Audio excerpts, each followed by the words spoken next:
버스가 가드레일 너머에 아슬아슬하게 걸쳐 있습니다. 버스 앞면은 형체를 알아볼 수 없을 만큼 부서져 있습니다. 한 여성이 구조대의 도움을 받아 버스 밖으로 탈출합니다. 올림픽대로에서 여의도 방향으로 가던 외국인 관광버스가 트럭과 충돌한 것입니다.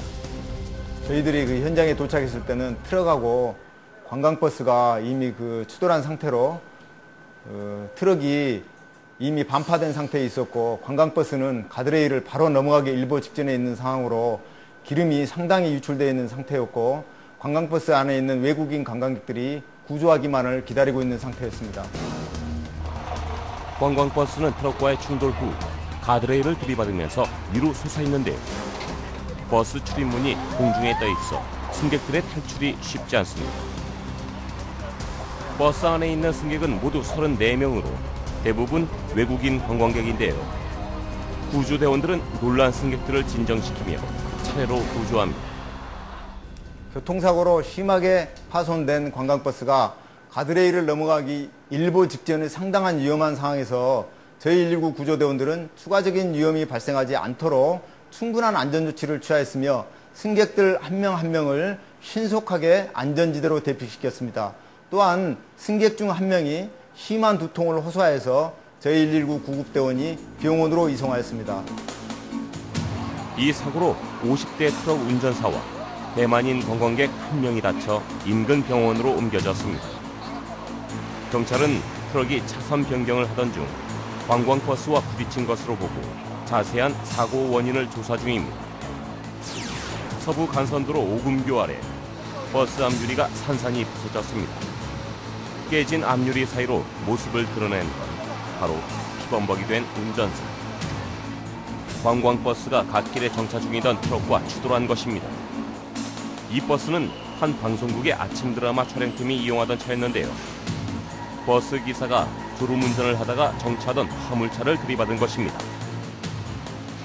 이 사고로 70대 버스 기사가 쇼크로 인한 중상을 입었고 승객 16명이 손과 다리 등 경상을 입고 인근 병원으로 옮겨졌습니다.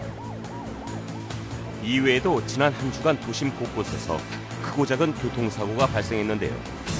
대부분 가벼운 부상에 그쳤지만 때로는 사망에 이르기도 합니다.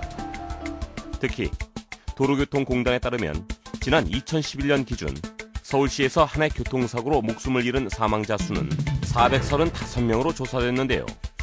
이는 인구 10만 명당 사망자 수 4.8명으로 다른 국가의 대도시에 비해 크게 높은 수치입니다.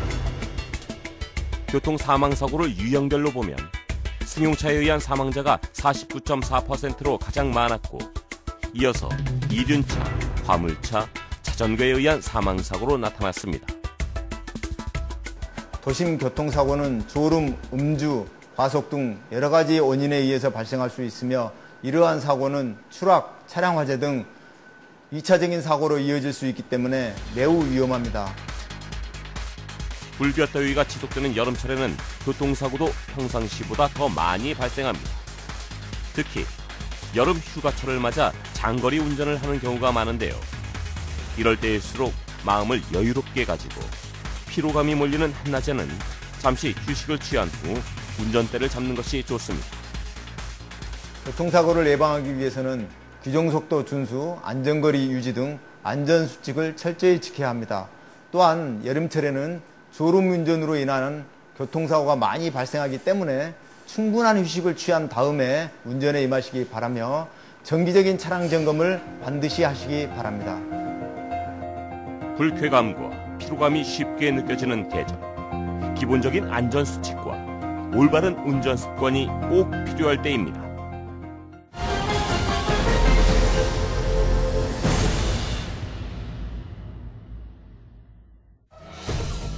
소방관들의 신고 접수를 받고 다급히 출동합니다. 도착한 곳은 주택가에 위치한 한 음식점.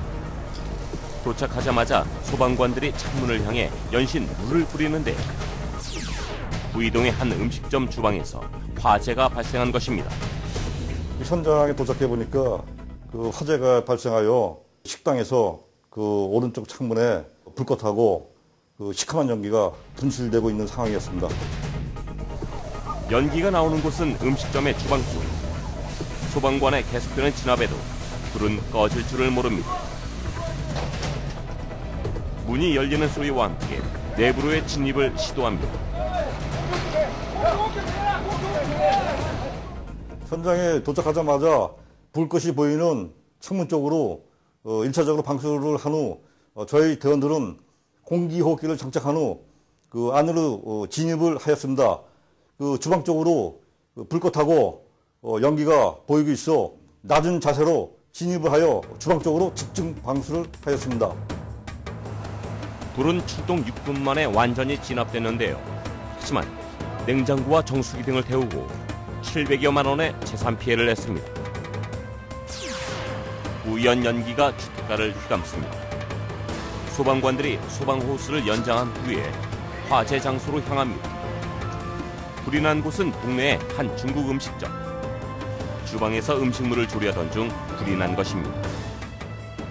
이번 화재로 30대 종업원이 얼굴과 상반신에 2도 화상을 입고 병원으로 옮겨졌습니다. 지난 26일에는 가정집 주방에서도 화재가 발생했는데요. 문을 열자 집안 가득 매캐한 연기가 가득합니다. 집안에 있던 한 남성이 소방관들에 의해 구조됩니다. 연기를 들이마셨는지 몸을 제대로 가누지 못하는데요. 거주자가 휴대용 가스레인지 위에 음식물을 올려놓고 잠든 사이 음식물이 과열되면서 화재가 발생한 것입니다. 이들 화재의 공통점은 모두 주방에서 발생했다는 점인데요. 주방의 경우 불을 사용하기 때문에 화재에 특별히 주의해야 합니다. 주방 화재는 가스레인지 위에 냄비를 올려놓아 사람이 없는 경우에 주로 발생이 됩니다. 냄비 위에 열기가 가열되어 그 열기가 천장으로 이어져 천장에서 화재가 발생이 됩니다. 주방 화재는 꼭 식당이 아니라 아파트, 주택에서도 발생이 될 수 있습니다. 여기에다 주방 화재는 겨울보다 여름에 훨씬 더 많이 발생합니다. 여름철엔 보양식 등 조리 시간이 긴 음식을 만드는 경우가 많아 가스레인지를 켜놓은 것을 깜빡할 때가 많기 때문입니다. 주방 화재 예방법은 평상시에 불조심에 대한 경각심을 가지시고 혹시 외출 시에는 안전 밸브를 꼭 잠그시고 주방 기기는 평상시에 청결하게 청소를 하시고 또 만에 하나 화재가 발생을 하게 되면은 당황하지 마시고 119에 신고를 하시면 되겠습니다. 주방은 집안에서 화재 발생 위험이 가장 높은 곳 중 하나인데요. 음식을 조리할 때는 늘 조심하고 주방은 항상 청결히 해야겠습니다.